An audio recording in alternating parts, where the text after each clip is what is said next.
Chapter 14, we're going to be talking about the required match for the home program.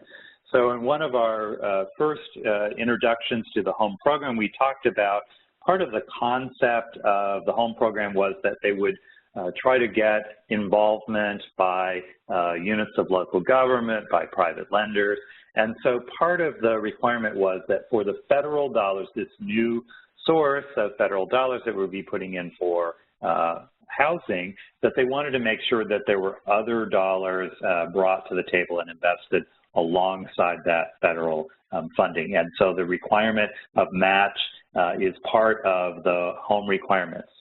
So ADFA is required under the home program to match 25% of the home funds that are drawn down. So this is not, the way that this is calculated is based on their use of the home fund. So in any given year, based on the level of home funds that are expended, that they're drawing down from the federal system, they have to provide documentation that there is a 25% match on that. In some communities across the country, there is a reduction on that match. Arkansas has had that in the past, but does not currently have a reduction. So 25% is the current match requirement. This is, and to qualify as a match contribution, it's only going to recognize what is a permanent contribution to the home program. And we'll talk through in some detail specifically what's going to count, what does not count. There is a home match notice, which is very useful, which gives good detail on each of these categories and helps to define what is going to be counted as eligible match, what would not be eligible under the home program. And I would recommend that if there are questions that folks go back to that and utilize that. So ADFA is responsible for meeting this requirement, but as part of that process, they're going to turn to recipients and require that you assist them in putting together this match requirement. So as part of your application for funding, there will be questions about the match that your project is able to bring as part of that commitment of funding that you're seeking. So that match liability has to be met on a fiscal year basis. And as I mentioned, it matches up to the drawdowns or expenditures that have happened during that year. So it's not a 25% of every activity that's going to be undertaken. There's some projects that it would be very difficult probably to generate match requirements, and so we'll have some projects that will generate more match and others that are not, but overall we need to be able to hit that 25% for the total of the ADFA home funds expended within a given year. There are some things that are exempted from that match calculation. So the admin and planning costs, we talked about those as being a maximum of 10% of the overall ADFA allocation, are exempted from that. Also, if ADFA is providing any operating assistance or pre-development loans on projects that don't go forward, that also is exempted from that calculation. ADFA is not asking for any matching fund requirement for TBRA recipients because essentially it's an activity that would be really difficult to appropriately be able to come up with any match as part of that. So we're going to talk through some of the categories of match and how those would work, how they would be recognized. And so I think we'll just move right from this list into each of these categories. And here we're also listing donated materials, sweat equity, supportive services. We have a slide for each one of these particular categories. So probably the easiest of these is cash.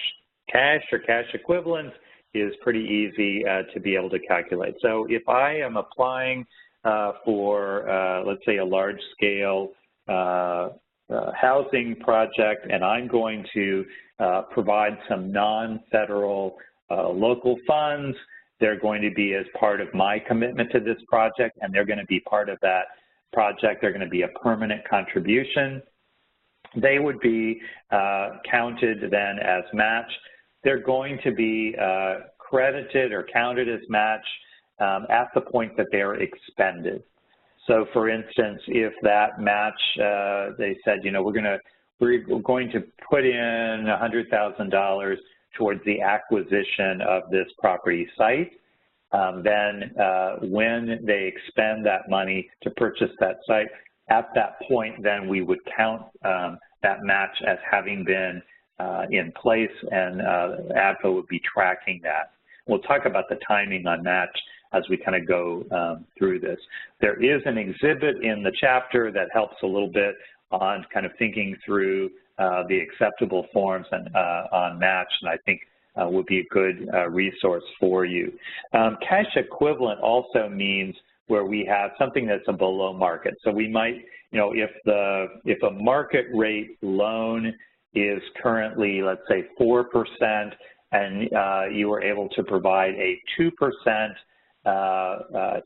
interest-bearing loan, then we would calculate what that savings would be based on having that less than market rate loan, and we would be able to calculate and count that savings, not the total amount of the loan, but the savings that would result in that lower interest rate could be counted as a cash equivalent in for our project.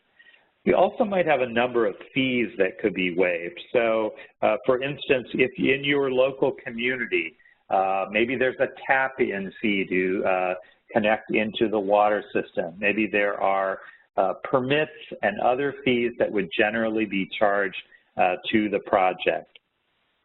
If for this specific project that we are going to waive it, whether that's state or local fees, whether we're going to say we're not going to increase your real estate taxes for a period of time, we would be able to calculate the value of this reduction in fees that would have been charged, and that would be then counted as a form of match. And again, it's going to be counted at the point that we actually have that savings that occurs on this. We mentioned early on that we could not use home funds to be able to acquire PJ-owned properties, but if we had that property had been purchased with non-federal dollars, the PJ could donate it and receive credit as match. We also might have some other kind of donation. You know, maybe we have a local landowner who provides a donation for some affordable housing to be built within their town, or we have a documented below market sale. So to be able to document that below market sale, it's not that the owner says, well, I believe this property should be $200,000 and I'm going to sell it to you at $150,000. It's that we would have an appraisal. We would have a third party that would document that, yes, the fair market value of this donated property is a specific dollar amount. It's being sold at less than that, and we would be able to calculate the value on that. Now, this second bullet point raises an important point here, and this is one of the reasons that I recommend people use the match notice. The home program, in putting together the match requirements, has allowed not only match to be documented for home-assisted projects, but also for home-eligible projects. So if we have a project not receiving home funds, but has long-term affordability restrictions, has income eligibility restrictions that would make it eligible for the home program, we could also count match for those projects. So for instance, if we had perhaps a habitat project that had long-term affordability, had income restrictions on who was eligible to benefit from that, we could document with an agreement with that organization that we also were going to count that donated land or real property towards match, because it's assisting in affordable housing in that same community. So a little more flexibility than maybe we're used to on this. And you will see as we go through this, some of these categories of match have a broader application. Others are restricted specifically to either home-assisted properties or in some cases to home-assisted units. So it's important on each of these categories to go back to the notice and ensure that we are following and calculating this properly.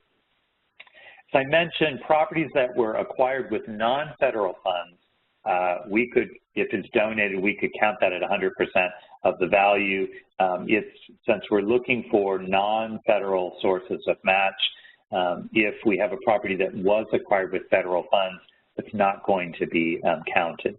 So we're going to count this value or below market savings at the point that the ownership is transferred. And again, we're going to need to have appraisals in place to be able to document what's the value of that donation or the value of that below market sale that's taken place. When we have a property that was acquired with federal funds, it would have to be where it was acquired specifically for that home-assisted or home-eligible project, and it was acquired at or below the appraised value. That seller, if we're at below appraised value, would have to acknowledge that the sale was intentionally below market value, that they are donating that, and again, we're going to have documentation of that. So the only portion of this sale that we're able to count is the non-federal share of this project. So we have some, we'll have a lot of projects where we'll have some federal funds perhaps and some non-federal funds. We're only counting that non-federal fund or that below market value benefit that has been received for that project. Let's talk about infrastructure, and this is one of the categories where sometimes there will be pretty high levels of match that will be required. So this is infrastructure, and this could be streets, sidewalks, water, sewer lines, things that have been investments that have been made directly to facilitate the occupancy of a home-assisted project. And to be able to make that connection, it has to be done either with that home project or within 12 months prior to the home-funded commitment. So the fact that we had a unit of local government that used non-federal funds and put in all new infrastructure in an area 3 years ago, and you then have come recently and decided to do a home project there, that's not going to be counted. It has to be within 12 months. We're looking for that linkage of that investment is really tied to the home funds that are going to be invested on that. Again, has to be with non-federal funds. So sometimes you're going to have to kind of track back through, where did those funds come from? Maybe the county provides the funds. Where did the county get those funds from? Is it from tax revenue, or is it that they've received maybe funding from the state or others where it's federal dollars in fact? So we're going to have that paper trail to be able to show that.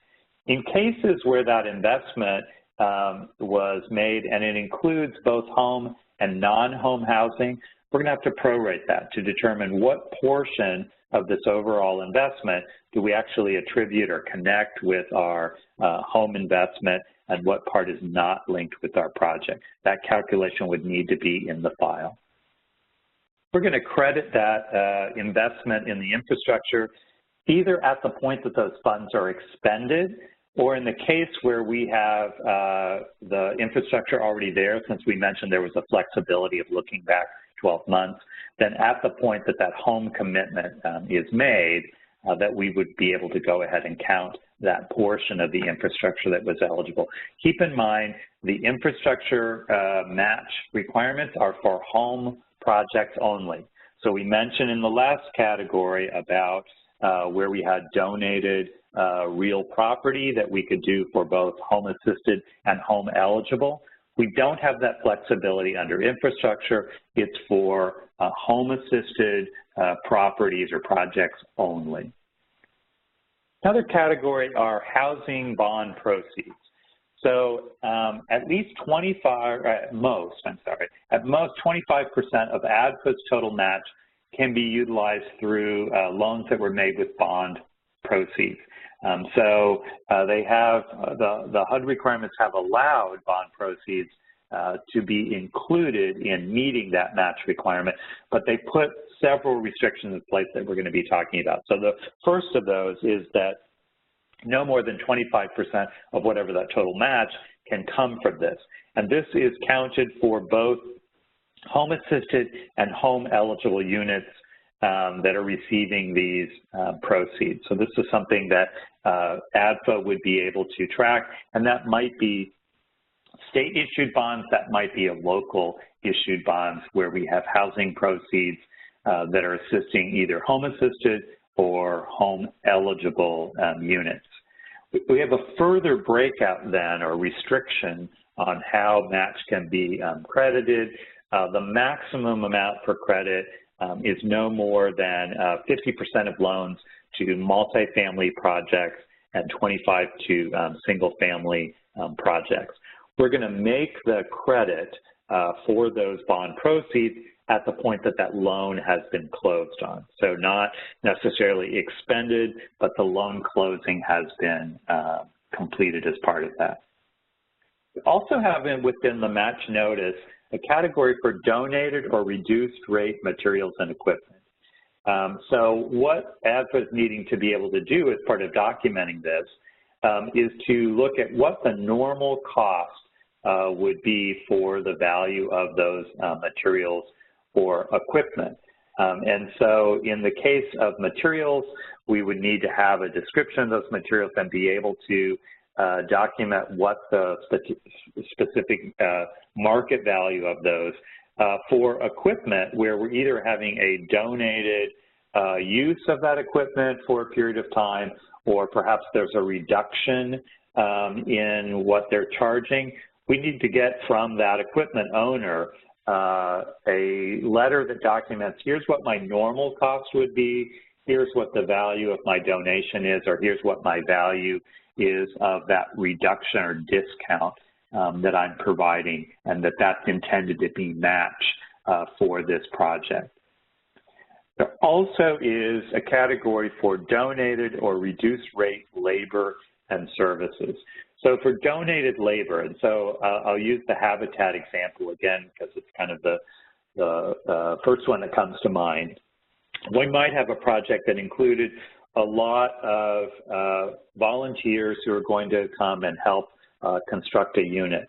HUD has set up a system that for donated labor, other than a skilled contractor, we're going to count this at the HUD published rates for unskilled labor, which I believe is $10 an hour. So if we were going to count those Habitat volunteers, we would have to have good documentation for each day on who was working on that project site, how many hours, and then we would calculate based on the unskilled labor. We might have a donation, and the Habitat would be another good example of that, where we had a skilled contractor. We might have, let's say, a plumber who said, you know, once a year, I'm going to donate with myself and my crew a certain number of hours of plumbing work on a Habitat house. In that case, we would look at what the equivalent was for their normal, you know, charge for that work.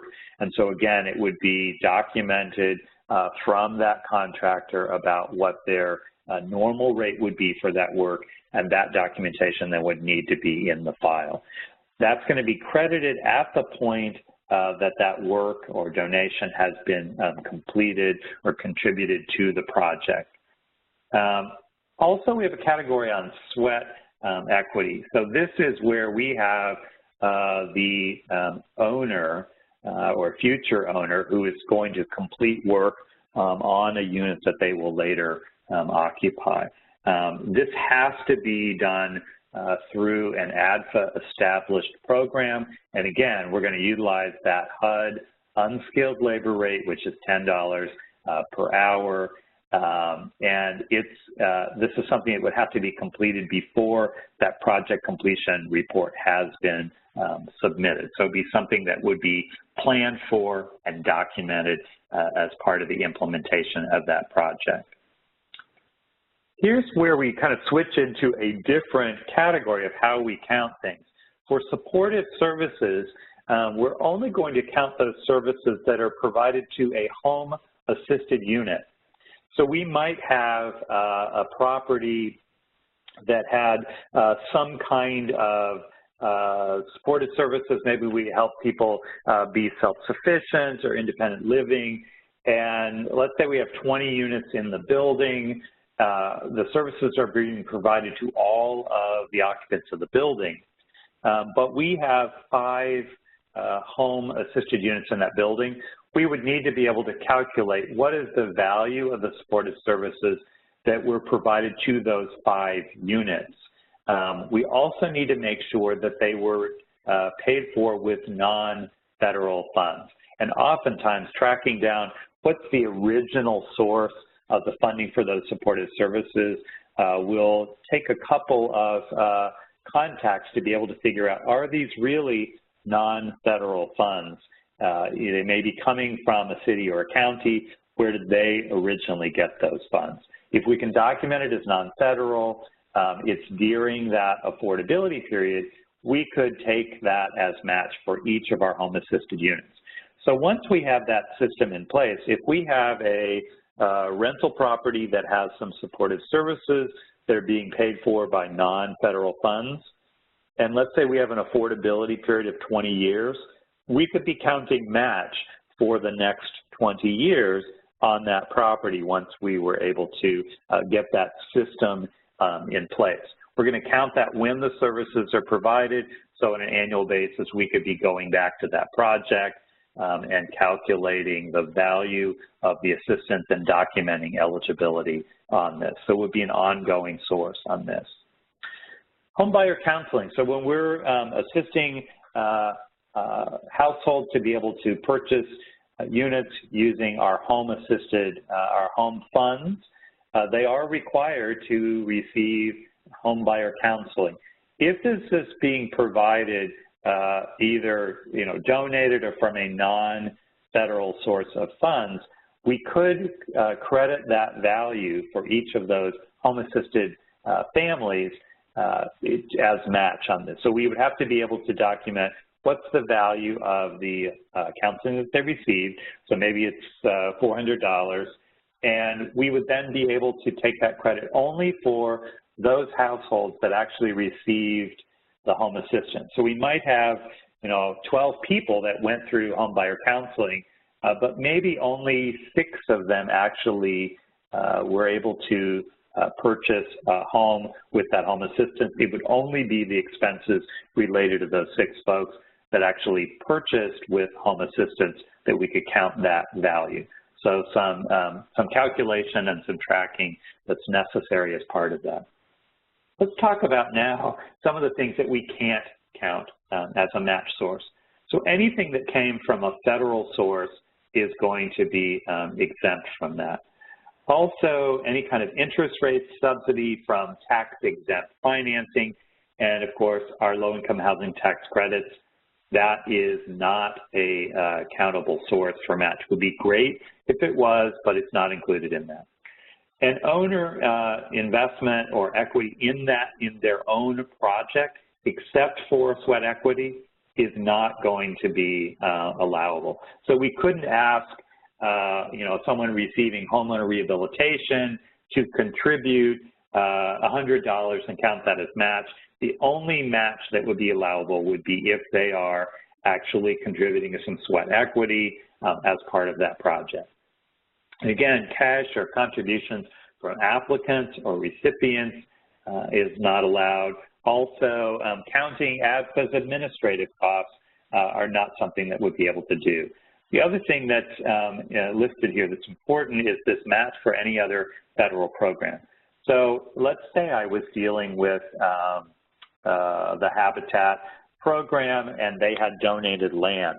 I need to, as part of my documentation of that match, be able to show that it was not already utilized as match for some other federal program on that. So that would be important language to include in any kind of documentation or agreement that you had in place. You'd have to ask that question.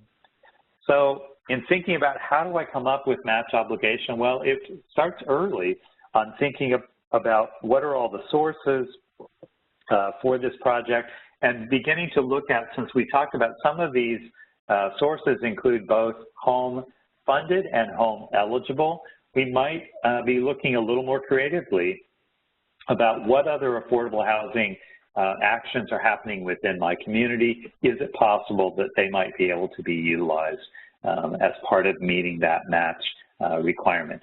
As we've talked through, there's a whole thing about timing on when they can be calculated or when they can be counted. And in some of these, we're going to have to calculate what portion of that is eligible, or have our documentation in place on how do we determine what savings we are incurring from below market interest rates, or tracking over time the supportive services that are being provided. So having those systems in place, contacts, agreements with folks to be able to do that. You need a strategy on trying to determine if you have committed that there's going to be a level of match and it does not happen, how are you going to meet that shortfall? Well, reference again, there is 14-2 is another exhibit that will be helpful with some hints on thinking about how might I identify and track match for my local community. The forms that are related to this, there's a match log form that's available on the ADFA arkansas.gov site.